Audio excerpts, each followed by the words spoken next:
Hi po sa lahat. Andito po tayo ngayon sa City Hardware. City Hardware Karkar.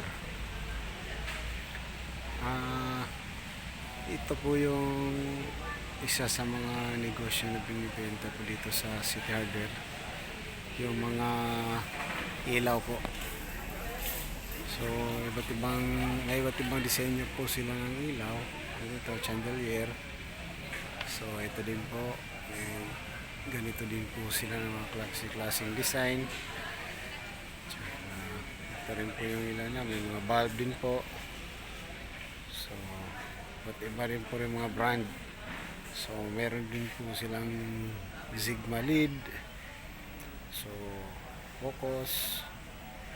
NX lead. So, may Akari. Yan, mga Sigma. So, ganito din po yung iba't ibang design nila. So, yan. Yung mga presyo din po, ito. Example, ito yung Akari. So, 299 yung isa. Ito, sa chandelier naman po tayo. Ito po is 1,950. Ito. Itong klase. So yung mga nasa likod ay yung mga chandelier na nasa likod na may 16,000. So ito rin is 5,000 yung gray. So itong malaki kasi taas 15,000. At ibang klase ng disenyo yung mga chandelier nila. Saka ito din po yung sa mga produkto ng Sigma. May mga bulb din po. So ito po yung isa sa mga binibenta dito sa City Hardware. Meron din pong mga ganitong klaseng mga ilaw. So ito, maganda po siya sa sala. Ilagay sa sala. Pwede din po sa CR. So ito naman po para sa outdoor yung mga ilaw. So pwede ilagay sa malapit sa gate, yung mga fence.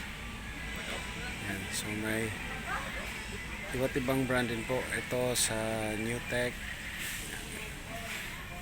Ito Akari din. May Sigma din na mga pahaba ng mga ilaw. So ito para sa mga office na mga ilaw. So ito naman para sa mga outdoors. Yan. So ito din iba't ibang klase katulad nito para sa sala. Yan. So ito po yung mga iba't ibang disenyo ng mga ilaw dito sa City Hardware. So iba't iba din po yung mga presyo niya. So alaman sa susunod po sa part 2 po, alamin natin kung magkano po yung mga puhunan nito, saka saan po ito galing, saan po mga kinukuha, saan po nila ito kinukuha, yung mga supplier po nila. Yan.